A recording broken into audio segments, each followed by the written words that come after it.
And we are live right on the dot.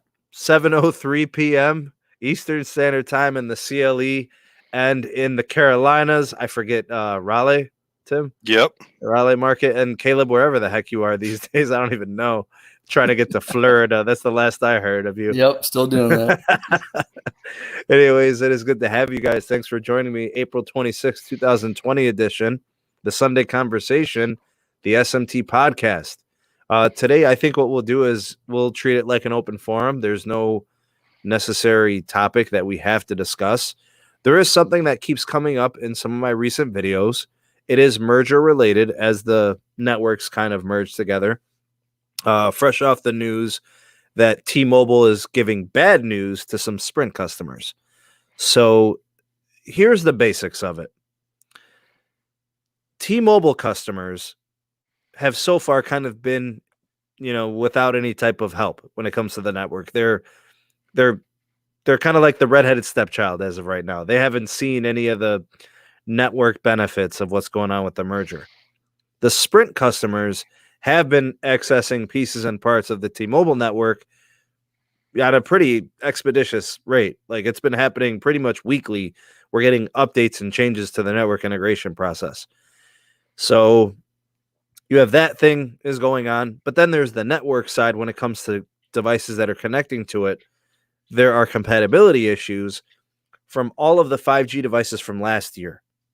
So essentially what I'm trying to say is there are customers that are disgruntled, that are Sprint customers, that just bought or leased devices from Sprint.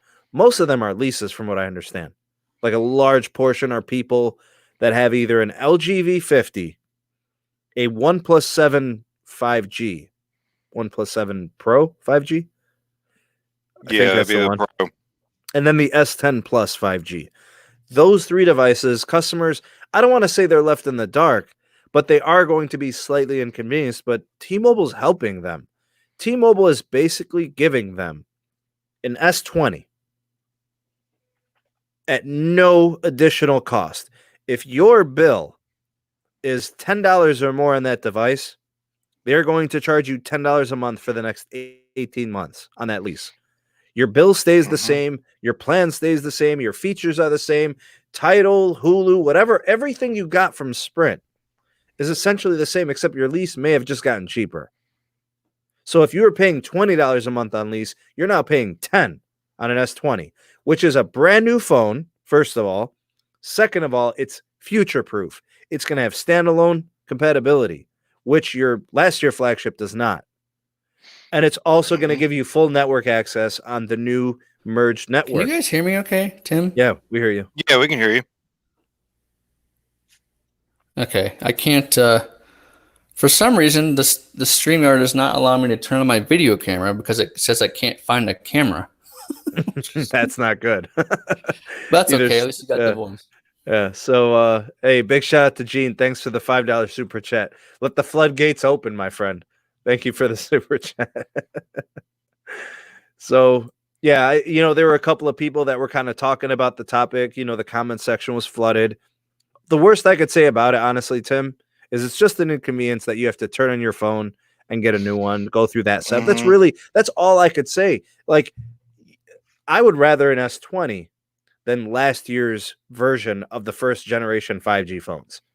The X50 modem was cool at the time, but knowing what the X55 can do, in being that it's NSA and SA as well, knowing that you're going to have full compatibility with band 41 LTE and 5G and band 71 LTE and 5G, all that's your future proof, like for the next couple of years. I can't say that about the phones from last year. They already require an upgrade, if you ask me. You know what I'm saying? Yeah, there has been some issues with the X50 modem chipset. There's been a lot of issues. So sure. I almost feel like they're doing people a favor. If you're looking at it. Thanks for the super sticker, Matt. Appreciate you. And for the first time, T-Mobile's kind of going in a different direction. They want you to have a phone that supports all bands, not just it's 2.466. So they want you to have the best network experience as possible. And they're trying to do it without raising customers' bills, which I think is above and beyond. I honestly wasn't expecting them to do it. Well, the fact that if you pay $10 or more for your lease, you're still just going to pay $10. And they're giving you an S20, $1,000 phone, right? So you're not losing value. Yeah, they're going to put you back on another 18 months, but I mean, you were on a subpar network before that wasn't even national. Honestly, if we're going to be truthful about it. So you're getting an upgraded network, you're getting an upgraded device. The only thing I could say is just the slight inconvenience of you having to get rid of your old phone and go through the setup process, and transfer and all your information and all that, whatever. And that's easy. Yeah, it's not as bad as people make it out to be. I'd say the worst thing about it is just going to be the drive to a store that's open, or sending it in or whatever. Starting May 1st, we'll be 80% open and operational. By May 15th, we should be about 95%. So only locations that aren't reopening are malls. What's up, Carlito? Hey, everybody. It's Slow Cooker Sunday today. Hey, everybody. We're going to get dumb and dumber. You gotta do the Pam shuffle, bro. Man. Do the Pam shuffle. Oh man. All right, we got a question from Cesar with the $5 super chat. Thanks, man. How will Sprint contact us about first gen 5G phones? I contact Sprint. They said I don't need to upgrade my old generation 5G phones. Well, Cesar, what I would say is it's probably going to happen by August. You know what I'm saying? Like, there is, from what I understand, I heard they're bricking the phones. I know it's just rumor, but they will absolutely be bricking those phones. So if that happens, then yeah, it's going to have to happen sooner or later. I've heard that from my inside source at Sprint too. They are going to start bricking the phones. They're going to start blacklisting the IMEIs. And once that happens, it's a Wi-Fi only device. So you trade it in. You get yourself the S20. I don't know what it would cost to get you a Plus. It's the same thing that happened with the Note 7, bro. Same thing. When they started blacklisting IMEI on the people who didn't want to return. Yeah. So, I mean, the text message is already getting sent out. So if you've already received a message or an email, for those of you out there that have, then we're just, I don't know, expect it shortly. The more and more the network moves along in integration, and market to market as things are changing, it's more likely to affect you. So hopefully sooner, rather than later, they'll reach out to you. You go to a location and you get that switcherooski. MT Houston, Texas, with the customary $10 super chat. Thank you for that, sir. Appreciate you. Good to have you on, man. MT Houston, Texas, he's been getting amazing speeds on AT&T. So you guys know I just did like the Speed with Sneed episode, and I mean, AT&T was killing it, man. It's so fast over here. I mean, pretty much. I mean, it's weird to get something under 100 megabits. It's so fast over here. They've got the added bandwidth with band 14. They added 30 to a lot of sites. All that new access is just makes it so fast. So when he shows his speed test on his YouTube channel, shout out to MT Houston, Texas. If you guys haven't subscribed to his channel, go ahead and do that. He's getting like 200 plus megs. And that's what I saw in one of his videos too. Is 250 at some of his peaks. It's crazy, bro. There you go. I can't even load your video, bro, on my phone with the T-Mobile SIM. Oh no. At least put on 480p, bro. The AT&T speed is great down here in Southern Ohio as well. It's really good. Yeah, it is phenomenal. The upload left a lot to be desired. As I was doing my testing, I'm impressed by the download. What is that noise? What was that? I think it was Carlos. No, it's the stupid damn holder, bro. The automatic stupid holder. Yeah. One of those motorized ones. Yeah, the upload, not great. Honestly, T-Mobile's uploads are really good over here. For the most part, everything's over 20, 30 megs. So I've always really liked the T-Mobile network experience for uploading. I don't really upload from the T-Mobile SIM that I use. I'm just kind of used to using, the T-Mobile one. Verizon's really fast here too. The networks are good here, but I wanted to give people an idea of what AT&T has done with their billions and billions of dollars and how it's actually showing. Now, you look at what T-Mobile's doing now with their spending, you can expect to see the same thing. So for the patrons out there, you guys have probably already seen the video. Tim, were you able to catch it? Not yet. Okay, so Root Metrics just released like a preliminary report for Q1 of 2020, or half one of 2020, which it's not even done, but they put out a preliminary report for like 55 markets. They already finished testing for half one. And T-Mobile only has 2 of the 55 markets where they're a top performer. That means over the last 3 halves, T-Mobile's network is really starting to struggle. So I know exactly what's happening. The market share acquisition is crazy. They just add subs, 1+ million. It's like every quarter. At some point, without the proper spectrum and tower site builds, you knew it was going to happen. So 2 years ago, when T-Mobile started winning some of these awards, everybody was thrilled. They were like, wow, look at this network improvement from T-Mobile.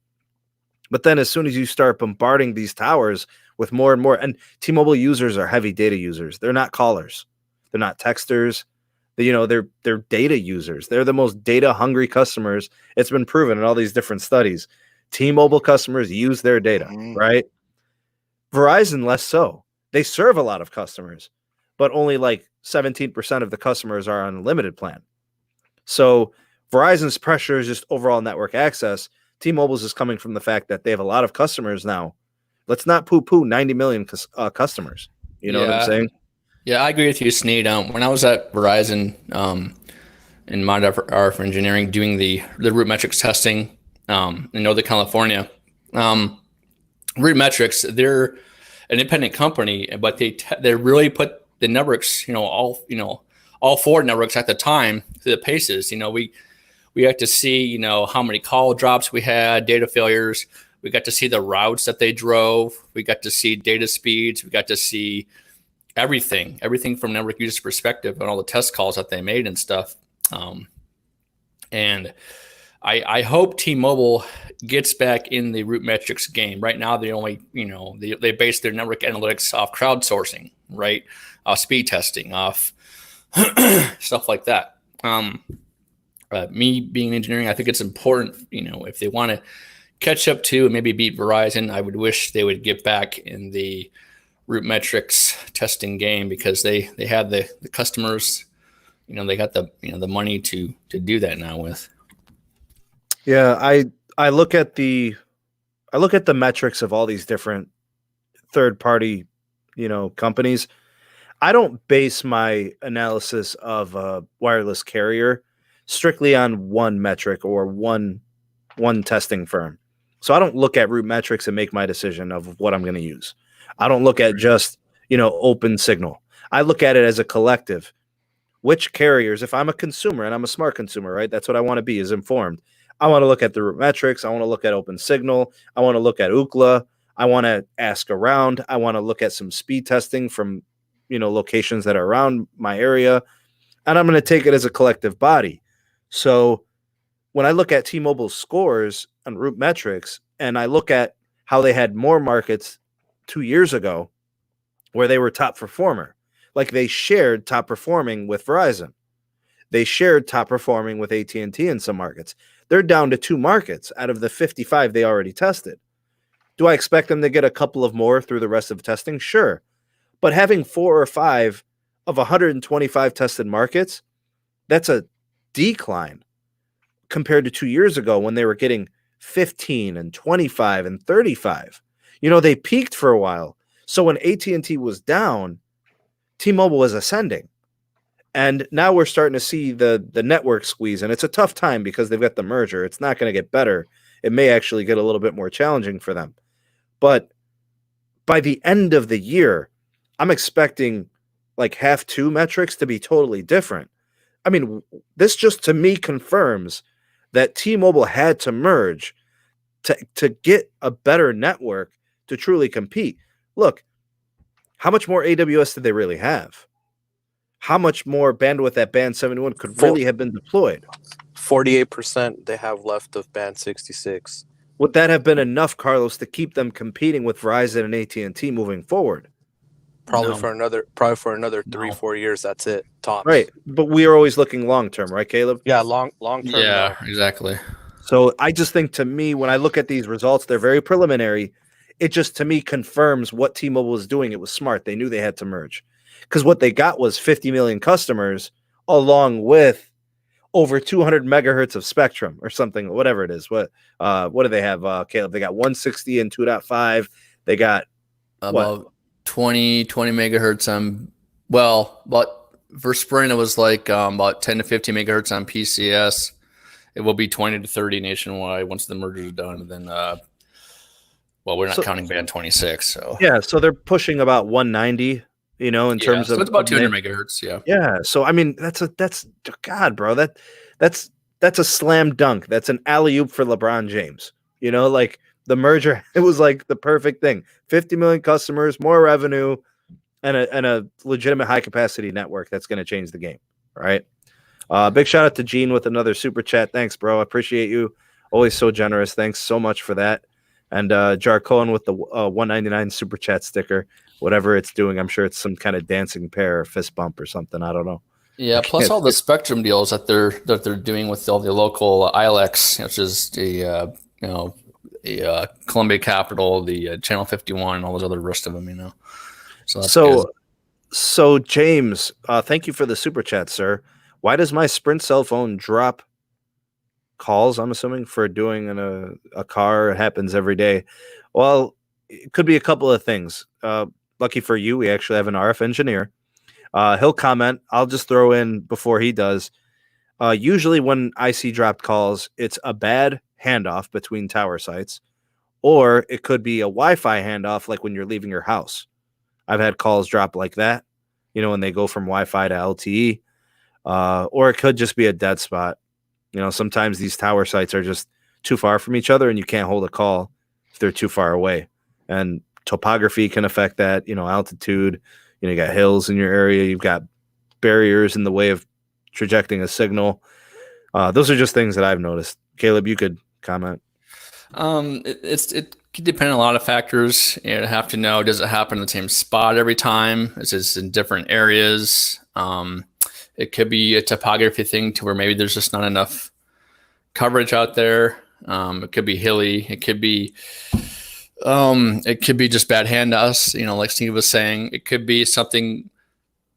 It could be a phone issue too. Sometimes there's people that have gotten maybe some water on their phones that, their motherboard's not working right, or the modem's not working right anymore. It could be a lot of factors. I would have to know, does this happen every single day at the same spot? Is it different places? It's kind of hard. It's hard to, the more accurate details that we have about the situation. For example, I have slow data speeds in this area, or I can't make calls in this area over here. Or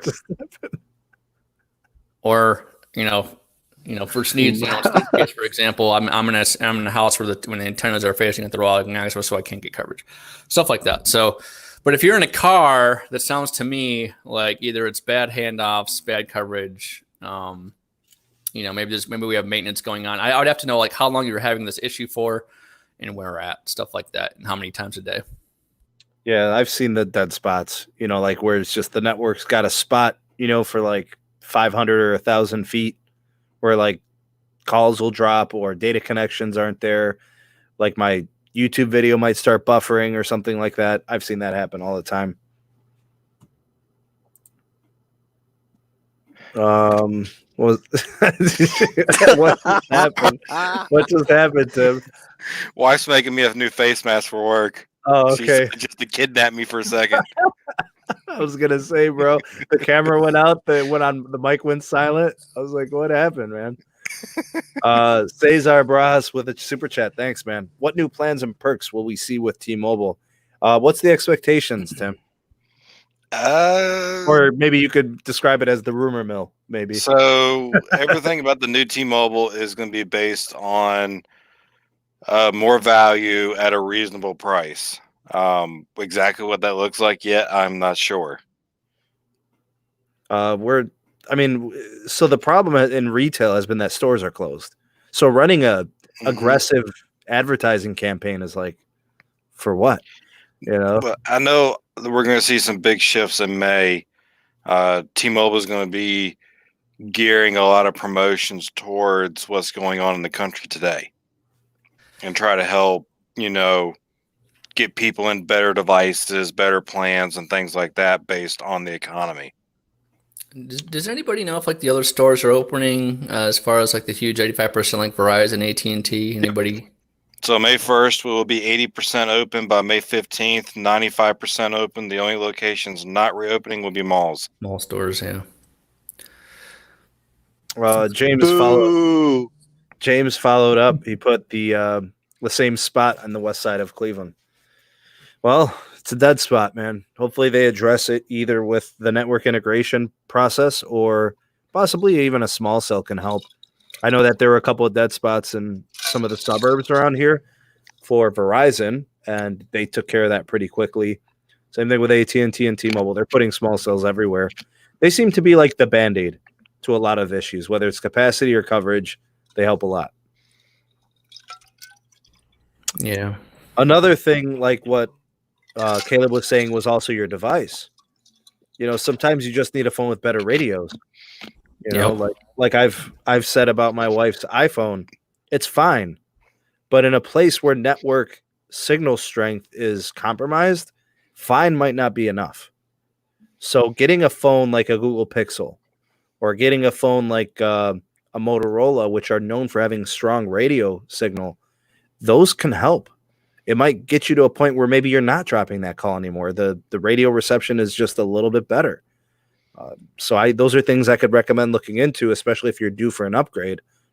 Look into radio performance to improve on your newer device. Yeah, it's a huge difference, believe it or not. I know it for a fact because I could just pull up the not the cell map, or what's the other one, the network signal info, whatever. I can see the dB register. If there's a huge difference between 110 and 130. 130 is the difference between you losing your signal, and having one and not having one. 110, I mean, you'll hold. You won't drop a call, if you got at least that much. Saldana Tech says OnePlus has good radios. So that gives you another option. They're decent. I mean, anything with Qualcomm is decent. Obviously, we already know iPhone. Sneed's mentioned it. Y'all have heard me enough in Discord or on Twitter bashing iPhones because I can't stand them. But Gus is saying that the 11 Pro has good RF performance. Yeah, bro, it's doable. It holds a lot better than the XS.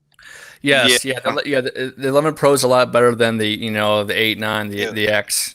That I will give it to. The nice thing is the Pro and Pro Max. At least it has 4x4 MIMO technology. Yes. The iPhone 11 and below, you're on 2x2. Yeah, well, actually, that's the one. Oh, go ahead, Carlos. I'm sorry. And no, I'm just saying 2x2 sucks, bro. You're missing out on a lot. Yeah, I mean, when you think about that technology, when networks got access to 4x4. That changed capacity completely. Exactly. And we talk about carrier aggregation. I'm looking at the breakdown of these AT&T metrics. So AT&T is killing half one on root metrics. They are absolutely right there with Verizon. It's almost split down the middle. Those 55 markets, they're either tied for first or they're sharing the same amount of first place finishes. So why? What is it that AT&T is doing different right now than they weren't doing a year ago or 2 years ago? It's 4x4 MIMO and it's 5 carrier aggregation. You can't average median download speeds of 80 megabits per second in large markets without that. You get what I'm saying? Small cells. Sure. A lot of small cells, bro. But it's not 5G, bro. People are saying, literally, they're saying that it's because of their low band 5G. Since when did 5 or 10 megahertz of spectrum all of a sudden bump every market up? And they only have it in certain markets. I can speak to that a little bit, and also the MIMO thing. So all the carriers at a minimum are doing 4x4 MIMO.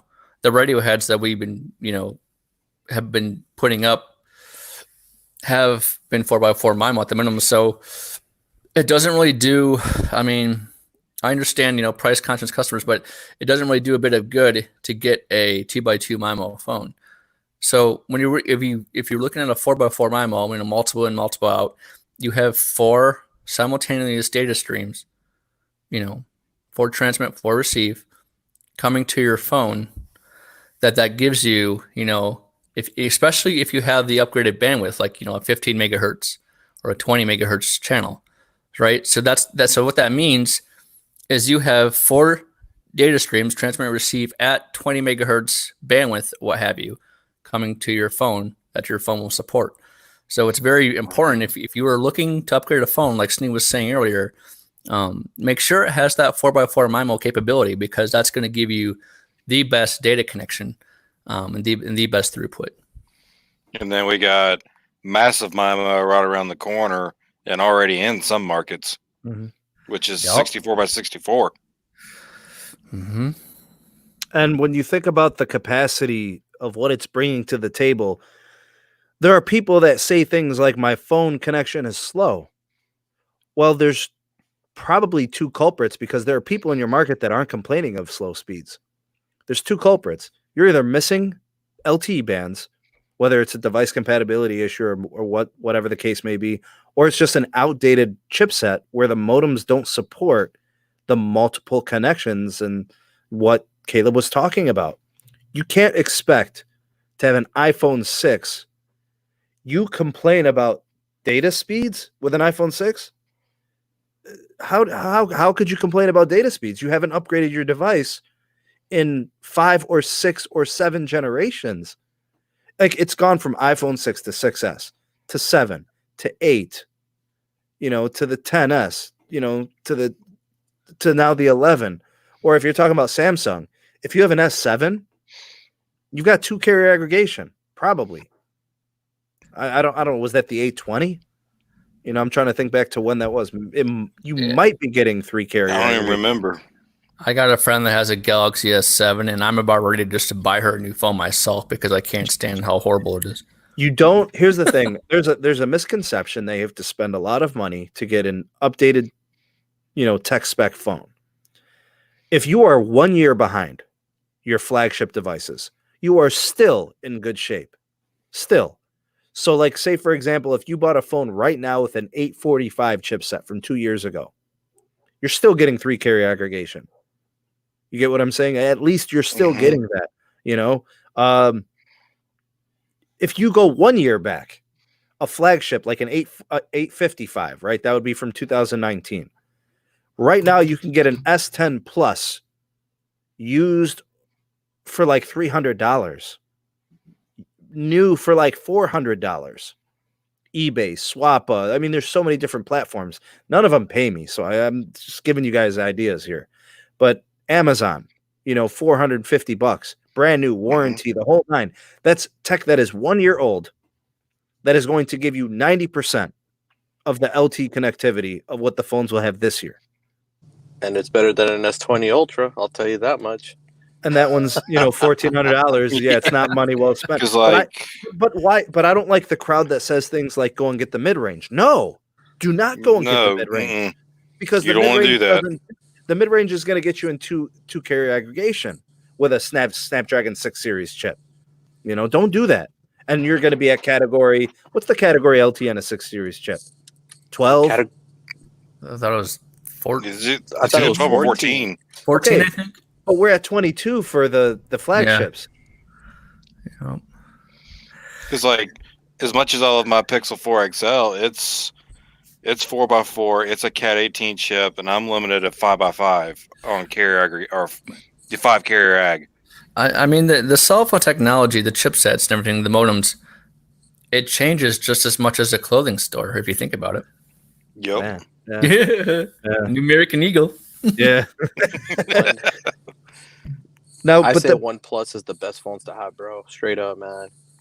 I'm telling you, for RF, the Google Pixel 5. I don't know, bro. I have my OnePlus 7 McLaren, bro, and especially when I put the AT&T chip in it, it's beast, dude. I get way better speeds than I do even with my S20 Ultra, bro. Way better. Like, I'm talking about almost double. I can believe that. Double. Yeah, I mean, the OnePlus does have that X65 and the X55 modem. Bro, it's just a beast, dude. And Yeah. anything OnePlus and it's close to vanilla based Android. Yeah, OnePlus is a little bit closer to stock than what Samsung is. Yeah. So if you had to choose, Tim, right now between it's either OnePlus or an S20. OnePlus, hands down. Okay, yeah. I wouldn't even think twice. Hey Carlos, I was reading some reports on YouTube that stinking Moto Edge Plus is only going to be a single SIM, bro. It's not going to have eSIM. No, only one IMEI number. What? And I'm telling you, Caleb, don't be surprised because that phone was pushed to Verizon for a reason. No, I know. It's just disappointing. It's just disappointing, Sure. but it is what it is. But look, if you're willing to bite the bullet, I'm telling you, the OnePlus is your best option. I know you're not a fan, but I mean, unless you're holding out for the Google Pixel. But if I'm talking 865, I'm waiting for the Pixel 5, and then I'll base my decision. I am going to get the Pixel 5 for sure. That's not that up. But I'm thinking about actually getting a Verizon line. I'm really thinking about doing it, just like a $35 Verizon line, just for myself. Hey, let me know, bro. I still have a spare. Old Oh, really? Okay. line. The old school one. This way I can have all three carriers. Yeah, but the old school one, those won't get the 5G access. Yeah, it does for $10 more. Yeah, the add-on. That's right. Yeah. We'll figure that out later. It's still cheaper than sure the new plan.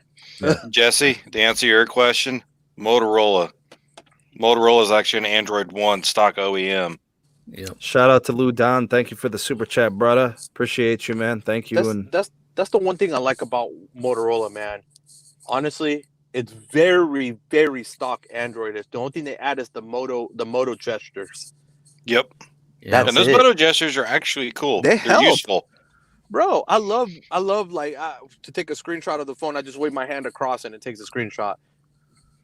I'm so used to the shake your hand twice, turn on the flashlight. Yup. Exactly. It's awesome, dude. You know something? I turn on the camera. I kind of see this in the future. There's going to be more phone gestures like that. Like if you, for example, I know how that you can turn your phone all the way down to not answer a call. Shake the flashlight twice. There's going to be more gestures like that. There's going to be like, if you spin your phone around 5 times, it'll do this. Yep. But the one thing I will say before we get off of phones, if you do not have a Band 71 phone, you're pretty much going to be screwed on the new T-Mobile because that's going to be our main band. You don't have it, you're going to be SOL as far as connectivity. Okay, so it's a coverage band in most cases. It is a capacity band in some cases. It's an NR band moving forward. It's an LTE band moving forward. I mean, it's going to be their most important connection once everything gets decommed from TV and it's completely deployed. But this is the one issue, though, man. Rural America, bro. It ain't. I like I said the other day. I went to the Doobie Farm, bro, between the Pahrump and Nevada border, the Nevada California border, right there. I literally went up there, bro, and I even asked the farmers there, bro, and I asked them. I was like, "Who's your main provider here?" Because they were just outside, checking the stuff out. You know what I'm saying? So they were like Verizon. And I was like, well, why? Then they're like, yeah, because if we have AT&T or T-Mobile, we have to walk 5 steps here, make a left. Like they knew, bro. Like they told me, they were like, get your T-Mobile phone right now, walk 5 steps up, make a left, do 2 steps, turn to the right, and you'll get a signal. Man, listen, Carlos. Band 71. Let me tell you something, bro. I've been following wireless telecoms a long time. Okay, we're about the same age. We've had these providers for a long time. The one thing I can tell you for sure right now, with 100% certainty, is the T-Mobile now is different, and you could just tell in the way they're operating. And here's what I mean: they've never talked about the network before. It's never been the focus of the company. It's been customer care. It's been the perks. It's been T-Mobile Tuesdays. It's been Binge on Us. It's been Netflix. It's been everything except the network. It is now the most important component of what they're selling you. So I know you're disappointed. I know there's things that you wish they would improve upon in rural. But I'm telling you, man, the network is going to change. That's all I hear and see from T-Mobile right now. We're coming after John Stanky. the only way. Look, I'm gonna tell you this. The only way they're even gonna compete, bro, in rural coverage is match par with Verizon. Only way. And it's going to be tough. They're going to have to do it organically on their own because it doesn't look like Mike Sievert wants to get in with anybody, unless he does it with Dish, which I doubt. Dish is going to be rural. He's a fool, bro. He needs to just get in on this agreement, bro. Because what if they don't want him? T-Mobile. But what if they don't want him in? You can't look at it like that. What if the doors don't open for him? What if they don't? That offer is not there, bro. Listen, look, I've had a YouTube channel for almost 3 years. I can count on one hand how many people I've collaborated with. The doors never opened for me, bro. I had to kick in doors. You get what I'm saying, bro? Just because you want to do stuff with people doesn't mean they're going to be willing to accept you and do it with you. But the thing, Sneed, is Sievert, he's a businessman. He is.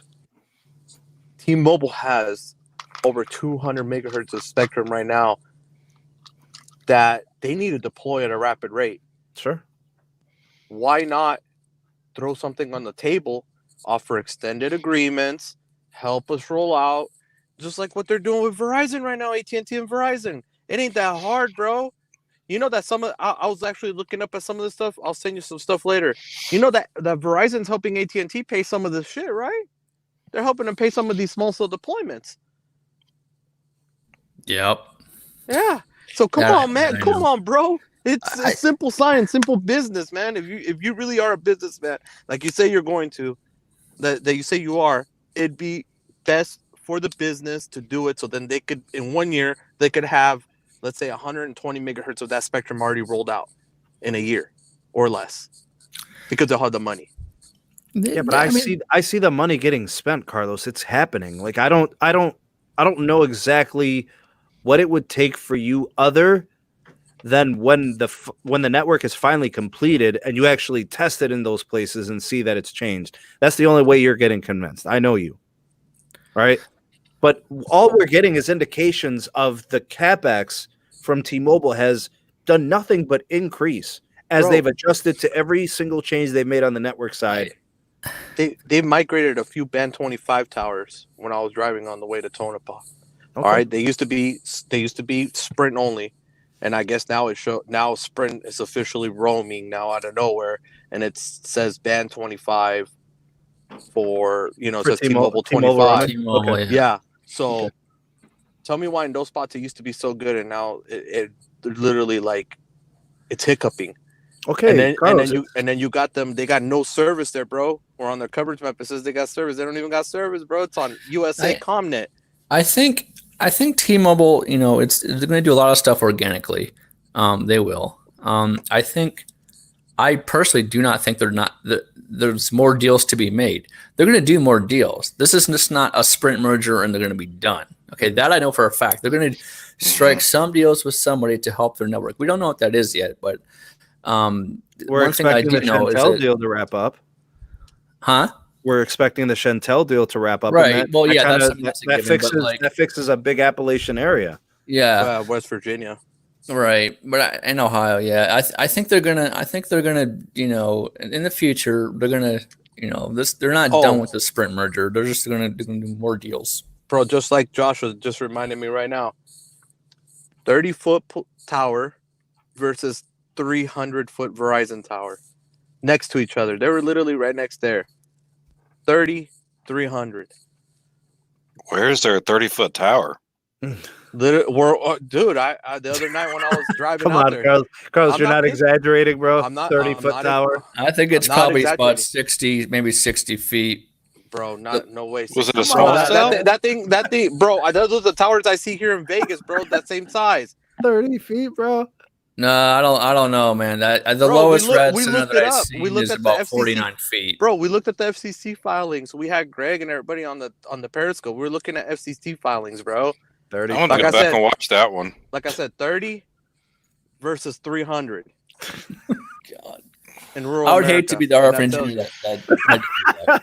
Who's going up there, dog? Bro, every tower I went across rural America was at least 150 footer, at least. Yeah, that's the way to do it. Yeah. Big shout out to Vlad with the question here. Biggest real world compromise going with a 765 or 865? It's I'd say probably double the bandwidth potential. When you look at the millimeter wave connection or the sub 6, there's just so much more throughput on the 865. So, I mean, if 5G is not a priority at this point, and you're just like, I'll have it to have it, then you go with the 765 and save yourself a couple $100, maybe $300 actually. So real world compromise is really the money and a little bit of a bandwidth issue or difference between the two. Processor performance too. Oh, true. Yeah, the 865 maybe, at least on paper, twice as fast. Kyle, thank you for your super chat. I would love to answer your question. I know absolutely nothing about that phone. The Sony Xperia Mark II LTE compact. I don't know anything about that device. I've never heard of it. It's got it's a pretty good device. It reminds me, as far as from like a compatibility standpoint, kind of like a OnePlus is. It just doesn't have band 14. So it's almost, well, anytime a phone is missing an LTE band from a carrier, I no longer consider it a world unlocked phone.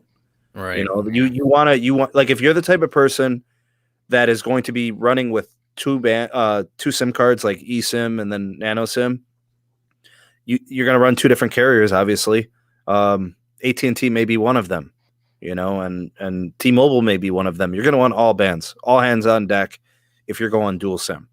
So in that case, I don't know. Be mindful, especially if it's not for North America. Bro, there's a lot of states like in Utah, bro. Band 14 is the main band for AT&T. Hey, when I was doing band you connect to that speed testing I did in my most recent video, I was connected to band 14 70% of the time once I left my home area. They just upgraded a ton of sites. More than half had band 30.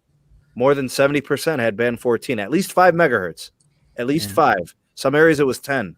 Some areas it was 15. You know, I couldn't believe it. Band. Wow. So what band 71 is to T-Mobile, I think is what like band 14 and 12 is for AT&T, how they kind of combine it, you know, as that 700 megahertz. Yeah. And like Verizon's, band 13, same thing. Try to get Carlos back in here. Yeah. Should I trade my OnePlus 7T for an LG V60? If the 5G access is meaningful to you, then sure. I don't know what they'll give you for a trade. I don't know who your carrier is. I'm going to assume it's T-Mobile. So, I would hang on to that 7T. That 7T was a really good phone. I liked it. Yeah, same here. I love mine. You know, I'm kind of curious for the audience members what they actually do with their phone. Like, I wonder how many percentage are content creators? How many people do use it for business? How many people just do personal stuff or like Instagram or what have you? So I'm kind of curious. For anybody who's just wants to be up on radio tech, and they're upgrading every year, then our recommendations and suggestions don't really matter. But for somebody who's investing long term, I always like to give them the best thing available for them. So that's why it's a wait and see. We have to wait and see what we get out of the Pixel. Seriously, because I know what we got out of the S20.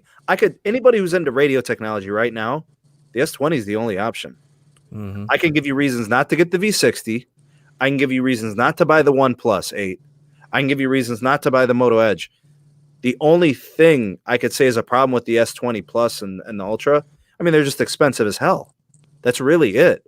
But if you're just talking radio access, they have it all.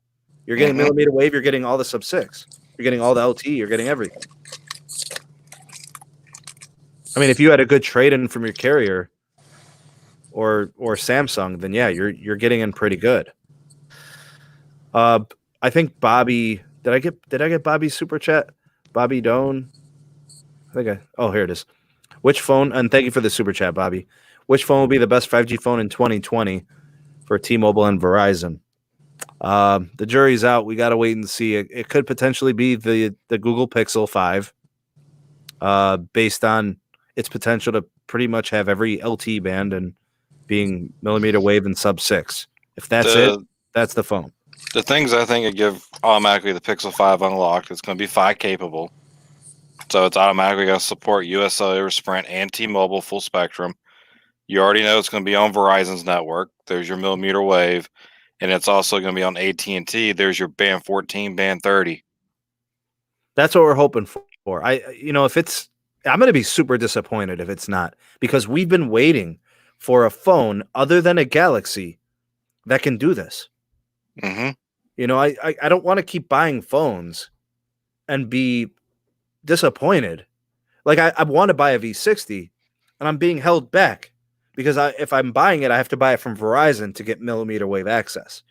But then it's locked for 2 months, so I can't put my T-Mobile SIM card in it. AT&T has millimeter wave, the AT&T one. Okay, so that one also has band 14. Yeah.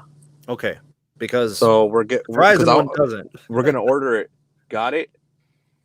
What? Yeah, we're gonna order it. You got it, bro? Okay, what do I need to trade in? Well, what does the shirt say? Pickle Rick. There you go. Yeah. Where's our Pickle Rick shirts? Pickle Rick, baby. I didn't get that right away. Oh no. Hey, look at the Pickle Rick right there, bruh. Straight up. Oh, hey, God. Morty. Come on, Morty. No, dude. The space-time continuum, Morty. Oh. Charles is tripping. Yeah, so I don't know. It's kind of wait and see. I don't know. The only thing I haven't been able to find anything on, and my Google reps hasn't gotten back to me about C-band. So I'm wondering if C-band would be nice. If he can find out. The C-band would be really nice. Caleb, you and I are on the same page on that. Definitely. It's going to be gravy, man. Like, you got 3 bands, 77, 70, and 79. So when they describe those 3 bands, are they going to be different segments of the C-band? Yes. So band 77 is your lower, band 78 is your mid-band C-band, and then band 79 is your upper C-band. Are we going from 3.7 to 4.2?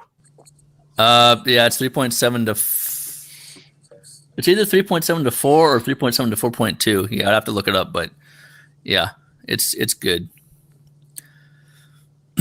Like I said, man, if somebody's going to spend a stack, $1,000, it'd be nice to future-proof. Standalone, all 3 types of 5G, all the LTE for all carriers, dual SIM with eSIM, and then C-band kind of puts the icing on the cake.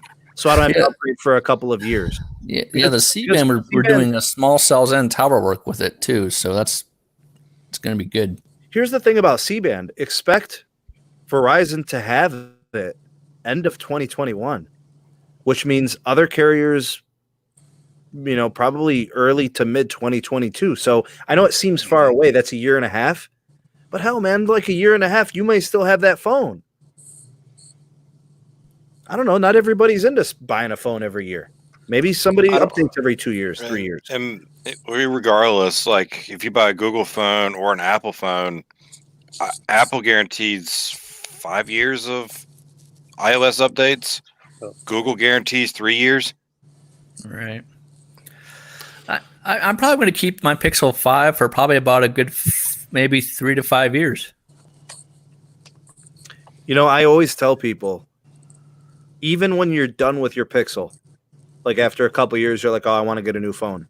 Get a new phone, but keep your Pixel. Like you could keep it for another 2 years probably, still get the security patches, and you'll have a legitimate secondary phone. Just keep it. You just never know when you'll need it.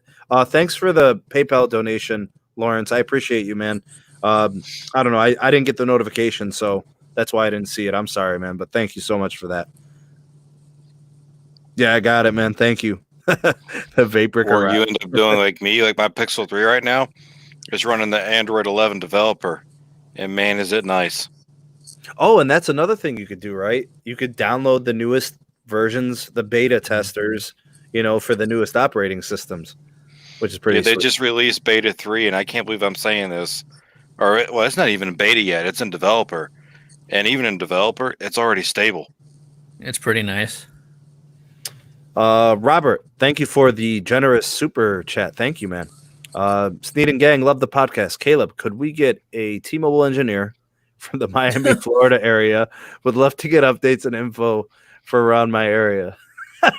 So I don't know if you can call shots like that, Robert, but I appreciate the super chat, man.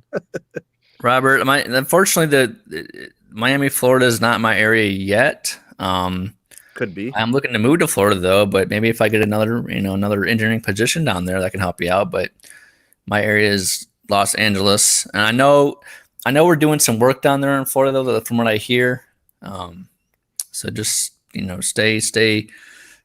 We'll keep we'll try to keep you updated, but I know we're doing some work down there. I know there have been some issues in Florida. I don't know about Miami, but I think it was Feye was having trouble in Jacksonville. Yeah, there's been some issues in Miami that last time I looked, but we're trying to get those resolved. I know it's supposed to be some ongoing RF issue that they're working on that I keep on seeing in emails. Hey, I'll say this, Lou Don. Pixels are ugly phones. They are ugly. There is nothing. Bro, first of all, let me say this. The next person who says a phone is sexy, you need help. There is no such thing as a sexy phone. There's something clinically wrong about that statement. Bro, it's an inanimate object that breaks when you drop it. That is not sexy. Okay, the iPhone's not sexy. The Galaxies aren't sexy. The LGs. There is nothing sexy about a smartphone. They should be industrial. They should have large batteries, and they should be useful as a tool. Stop with the madness. All right? No more sexy talk about smartphones. Oh, my beautiful screen. The only reason why, bro, is because probably they used it for their oh no, Carlos. Oh no, I know where dedicated pleasures. Hold on. Wait. Hold on. I got to retract that statement because the immersive glow on the OnePlus is sexy. Dude, come on. Okay, stop it. It changes colors. Oh, come on. There's no such thing as a sexy smartphone. Just enough. Blasphemous. It's over. It cannot happen, bro. We're talking about a smartphone. We're going to use the same descriptive term for people. For smartphones? Siri was my girlfriend for the past 2 years, man. Oh, get out of here. Oh, man. I'm just wow. Wow. Hey, thanks, Robert, for the second super chat, man. Thank you so much. Appreciate you. Glad we could help you if we could. Thank you, man. Yeah, for those of you watching this right now on the replay, big shout out to the replay crew and those of you in the live chat. Hashtag no too sexy. All right, there is no such thing as a sexy smartphone. Hashtag no too sexy. That is horrible. Bro, like seriously, when somebody says that, look at this gorgeous phone and they start twisting it and doing these angles. Stop it. You have problems, Oh, come on, Sebi. Really? Really? You did it with the super chat, so I had to show it? Dang. Sebi is literally the worst, bro. It's something. If you listen to the PR people on the phone reveals when they're doing that, those are all public relations people that have to say, "Oh, this phone's so great," or "Oh, blah, blah, blah." This phone feels so good in the hands. The immersive bright colors of forest green. What the frick? It's crazy. It's crazy. It's a word that I would never associate with a phone. I just, I haven't. I don't know, man. Like, okay, the BlackBerry is sexy.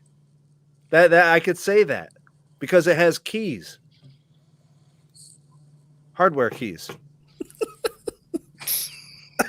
Seriously, bro. And the iPhone is not sexy.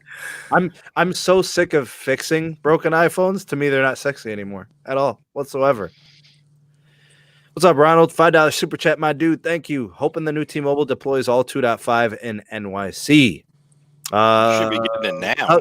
I was gonna say, what do we have for a deployment rate for like full network? Like, so there's 160 megahertz national. Like, at what point do they hit that in New York City? Because at some point they will. I know. What do you think, Caleb? I think they're gonna do at least 100 right now for the integration. Yeah. Once they're all done, I can actually check. Once the engineers in New York are done, I can actually check.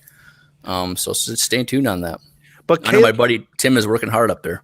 But Caleb, New York is the type of city that you could have all 160 megahertz deployed there and tons of tower sites, and you'd still be getting like 300 megabits per second. Yeah, I'm just not sure what they're doing up there because each market is different. So like from national, like the national RF engineers, they take certain, like they'll take the East Coast or the West Coast or the Southern Coast, whatever. They kind of do it like that. So it just depends. But yeah, stay tuned. So once it's all done, I'll definitely look out for it. Yeah, it's one of those markets that needs it. Chicago, New York, South Beach, LA, Houston, these larger markets with tons of people, Dallas, I'm assuming as well. Mm-hmm. Yep. Anyways, that's it. That's all I wanted to cover. I know we got 160 in the live, but that's it. Here's the hashtag. If you're a real one and you watch this all the way through, hashtag phones ain't sexy. All right. Hashtag phones ain't sexy. If you're a real one, you'll hashtag that. Enough of the nonsense. Stop the blasphemy. Thank you guys for watching. Before you guys get to going, please do like this video, share it. That helps out the channel a lot. I appreciate you guys for doing that. The description box has links. The SMT Patreon page, the second channel, Sneed Mobile Tech live streams. Also, the Twitter handle at Sneed Tech, and the Megadon.net invite code is there. The social media platform of the future. Never need another social media platform ever again. No ads, no algorithms, no tracking. Megadon.net. No, phones ain't sexy, bruh. All right. Big shout out to MT Houston, Texas. I called my S10 Plus gorgeous this morning. I guess that's better than the woman in the news who fell in love with a lamb. What is that? What is happening in this world? Yes. Wow, hashtag bro. Phones are tools, bro. Yes, I like that one. Yes, they are tools. Anyways, Tim, thank you for coming on. Appreciate you, man. Always being problem, real. Thank you, Caleb, for being on and letting us harass you about the network. It's always fun. You're welcome. Carlos, you're the big homie. We appreciate you being here, man, and giving us, giving us the perspective of a guy who travels all over the U.S. and keeps it real. We appreciate you, man. Try to, man. And big shout out to Trail Boy Gaming with the super chat. Is New York City going to be a test market on Boost Mobile? Not that I know of, man. I do know of some test markets. New York's not on the list, man. I can tell you right now, Pittsburgh is. There you go. There's a little teaser for you, right? Spoiler alert: Pittsburgh, PA is going to be the first one. They're starting this week, actually. I got a lot of news on Dish. I'm gonna do a video this week, actually. Anyways, it's Ramadan. I have to go eat. Y'all be cool. Enjoy yourselves. Enjoy your tech, and be safe out there and stay healthy. We'll be doing a live stream at some point this week. If we need one before Friday, we'll do one. Stay posted. Keep it locked to the SMT YouTube channel. Subscribe and activate the bell notification icon if you haven't already. Carlos, you doing anything tonight? Periscope, Twitter, anything? Probably. Yeah. Subscribe to Carlos's or follow Carlos on Twitter. What's going to be the topic, Los? What are you doing? Who are you terrorizing this time? I don't know, bro. You got to go to a boost store? Fuck, bro. Nah, bro. Oh, Carlos, I actually have to call you, man. Give me a minute of your time after this. Yeah. Okay. All right, boys. Good for the good of the order. Anything? Nope. We good? Time to grab something to eat. Yeah, buddy. Yeah. Xena with the super chat. Phones are sexy. Oh my god. Oh, I don't know if you're gonna win that battle, Sneed. I don't know, man. I'm done. I'm done. All right. In the illustrious words of Carlton Banks, make like a tree and leaf. All right, we out. Yeah. Peace. Peace. Peace.